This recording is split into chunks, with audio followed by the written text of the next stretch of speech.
어제 본문은 외부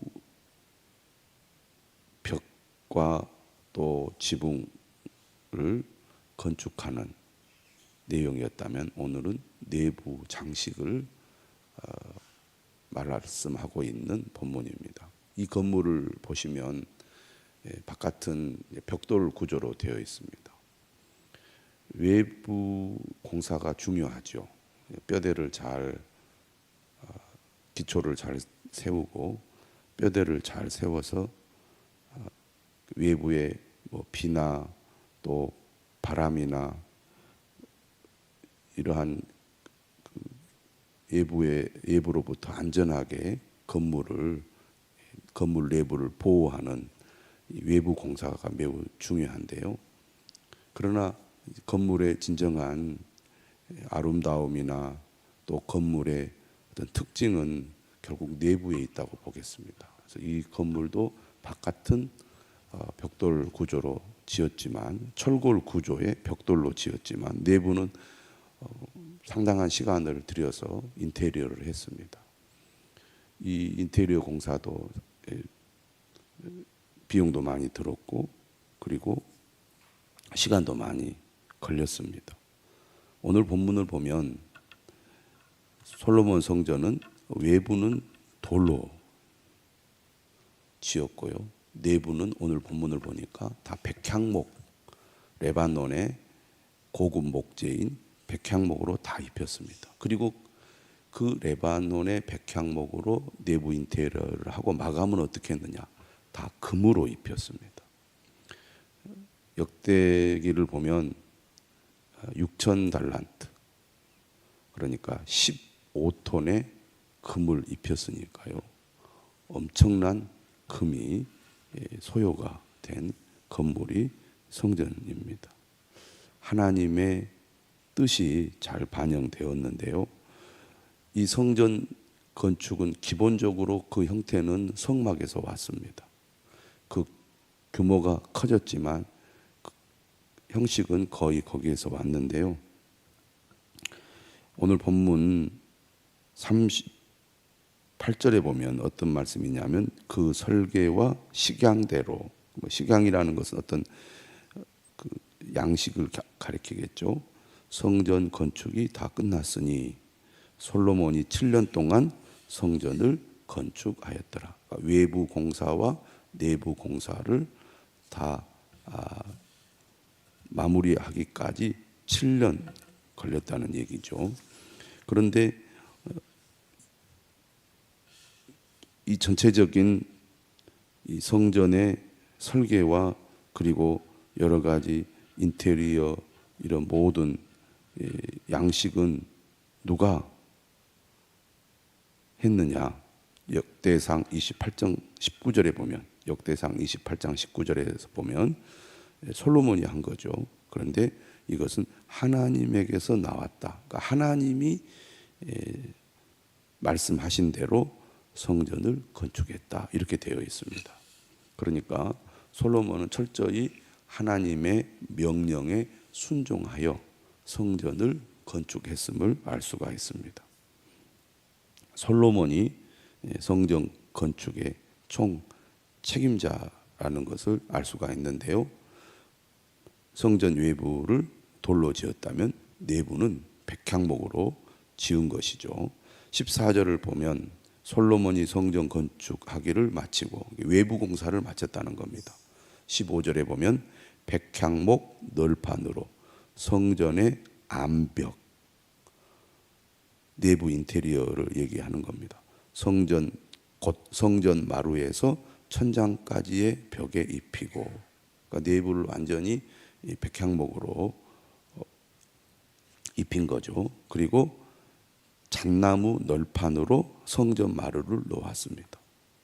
그리고 16절에 보면 또 성전 뒤쪽에서부터 20규빗 되는 곳에 마루에서 천장까지 백향목 널판으로 가로막아 성전의 내소 곧 지성소를 만들었으며, 성전은 어떻게 구성되었느냐? 기본적으로 성막에서도 얘기하고 있듯이 성소와 지성소로 구성되어 있죠. 물론 이 성전은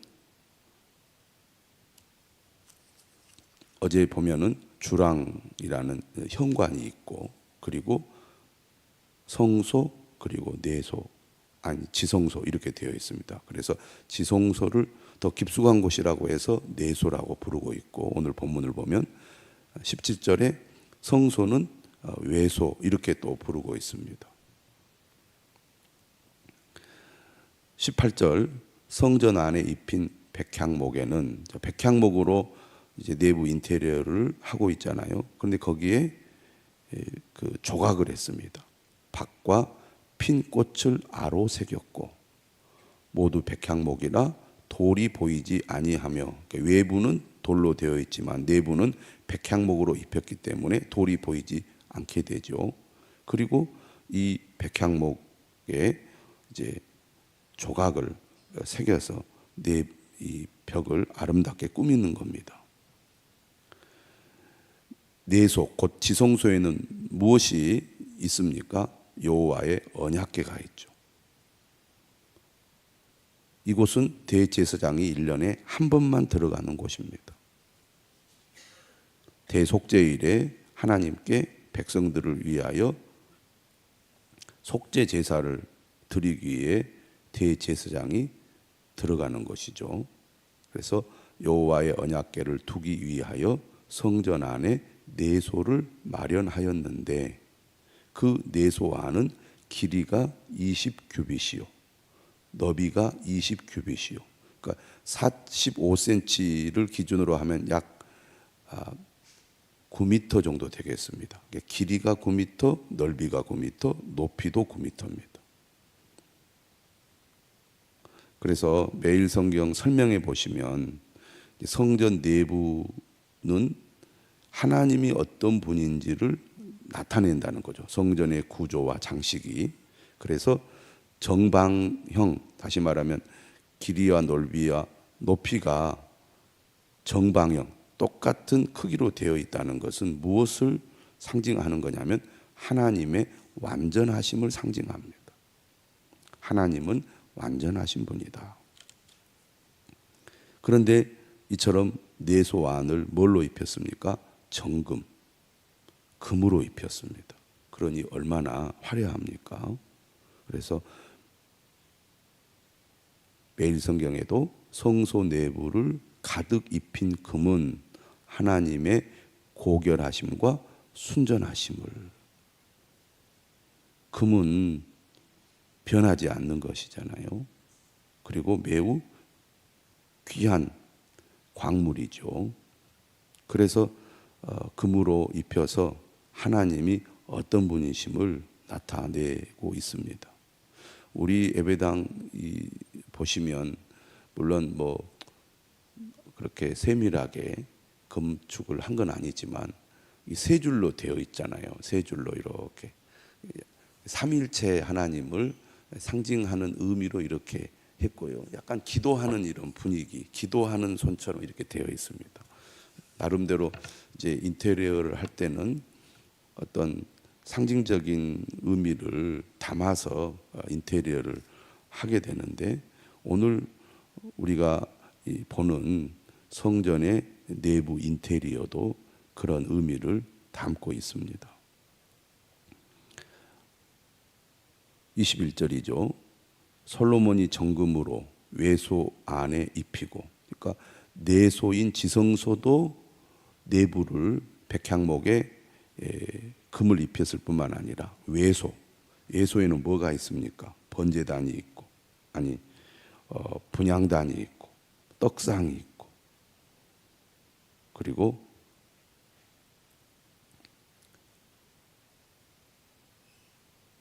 촛대가 있지 않습니까? 그래서 그것도 다 이제 금으로 입혔습니다. 21절에 보면 솔로몬이 정금으로 외소 안에 입히고 내소 앞에 금사슬로 건너지르고, 그러니까 외소와 내소 사이, 그러니까 성소와 지성소 사이를 금 사슬로 이렇게 설치를 해놓은 겁니다. 내소를 금으로 입히고 또 온 성전을 금으로 입히기를 마치고 내소에 속한 제단의 전부를 금으로 입혔더라. 매우 화려하게 성전 내부 인테리어를 했습니다. 하나님이 어떤 분이신지를 드러내는 내부 공사라고 하겠습니다. 23절 이하에 보면 그룹이 나옵니다. 그룹은 무슨 뜻입니까? 또 무엇을 가리킵니까? 하나님의 명령을 전달하고 하나님을 수행하는 천사들을 가리킵니다. 하나님은 어떤 분이십니까? 눈에 보이지 않기 때문에 결코 하나님의 형상을 만들어서는 안 되죠. 그런데 하나님이 어떤 분이신지를 이 성전 내부 공사를 통해서 표현을 할 뿐만 아니라 하나님의 뜻을 수행하는 이 천사들을 매우 크고 또 웅장하게 만들어서 하나님이 어떤 분인지를 이 하나님을 섬기는 천사들을 통해서 보여주려고 한 것 같습니다. 그래서 23절에 보면 내소 안에 감람나무로, 감람나무는 올리브 나무를 가리키죠. 두 그룹, 두 천사를 만들었는데 높이가 각각 10규빗이요, 한 9m 됩니다. 그리고 이 그룹은 뭐가 있습니까? 날개가 있잖아요. 그래서 날개가 양쪽으로 되어 있는데 한쪽 날개가 5규빗입니다.